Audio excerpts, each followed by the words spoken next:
Hello, welcome to the Webcast at the Stratford Shakespeare Festival. I'm Anne Swerdfeger. I'm sitting in for Anthony Cimolino, our General Director today.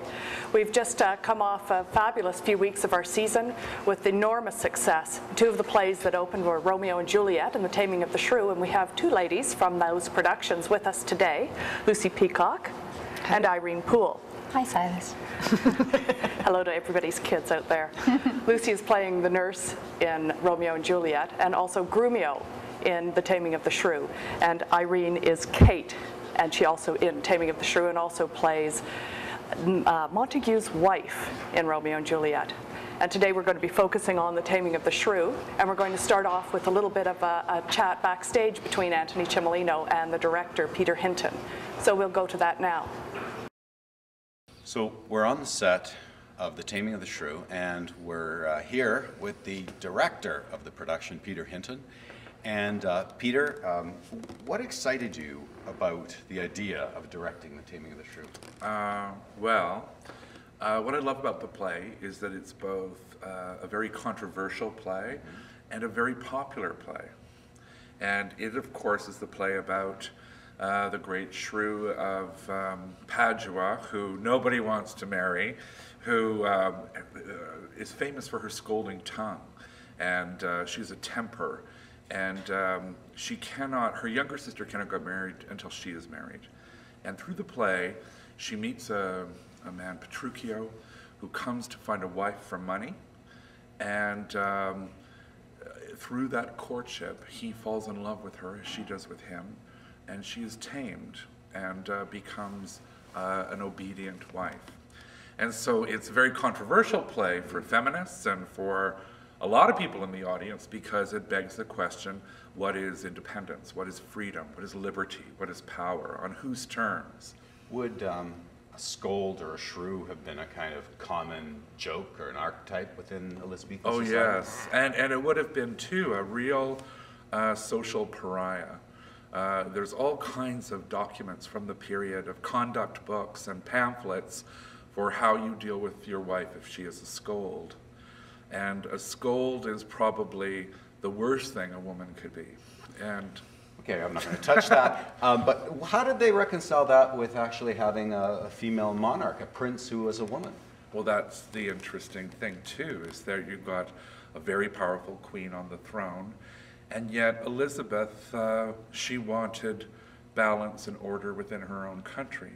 And so a lot of these scold or shrew plays are ways of looking at order in the household and how that reflects order in a government or order in a country. Now, in terms of the set, it's both interesting up close and it's interesting as a great picture. You can see up top and over here you can see that there are different cartwheels that will be lit up. And the set actually has all sorts of dynamics in terms of the ability that Peter and his cast will have to take the entire height, it seems, of the festival stage and bring it to life.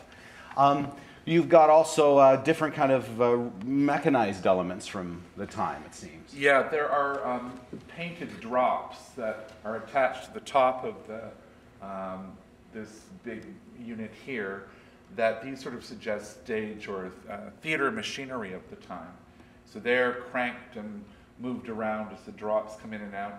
And this whole unit actually moves forward so that it can be an edifice for street scenes in Padua to when we go to Petruchio's house. The whole thing comes forward. I didn't know if you wanted to say that. I was being quiet about it because I think it'll be a great moment in the theater. It's pretty cool. And you've got this huge sort of Da Vinci-like sculpture in the middle of the stage.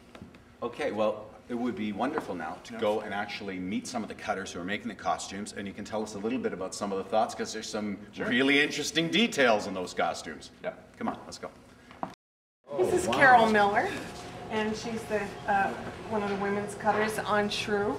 And this is Katherina, Kate's wedding dress, and this is her sister Bianca's bridesmaid's dress.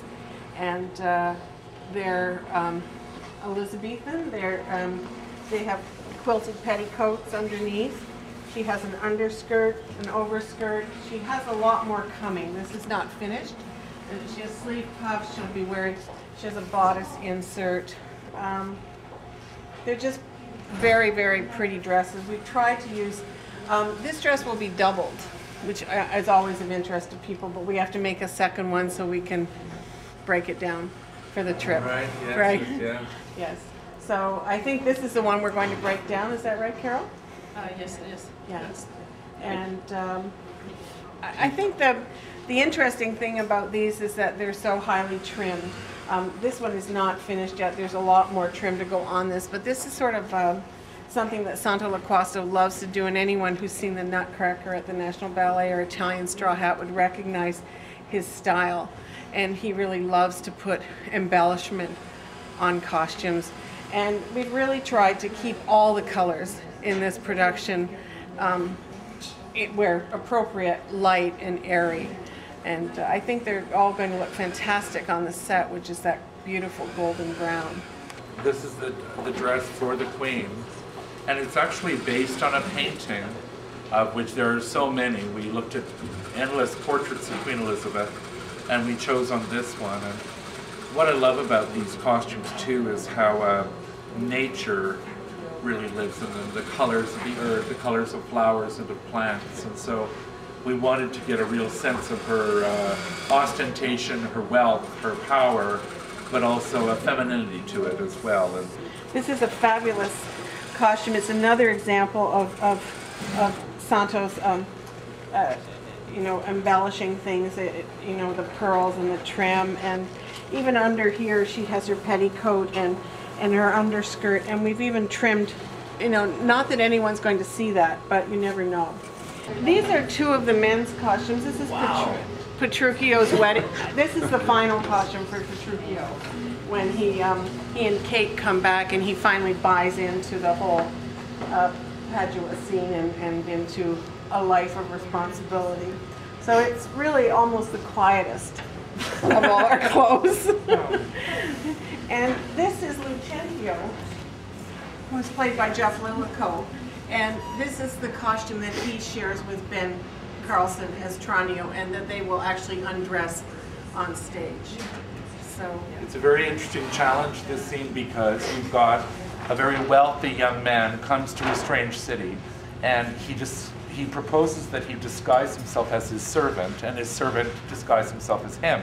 So they have to change clothes on stage, and they're different sizes, these two actors. So it's a real challenge about how to make that work in a way that doesn't take 12 hours and is comic and believable.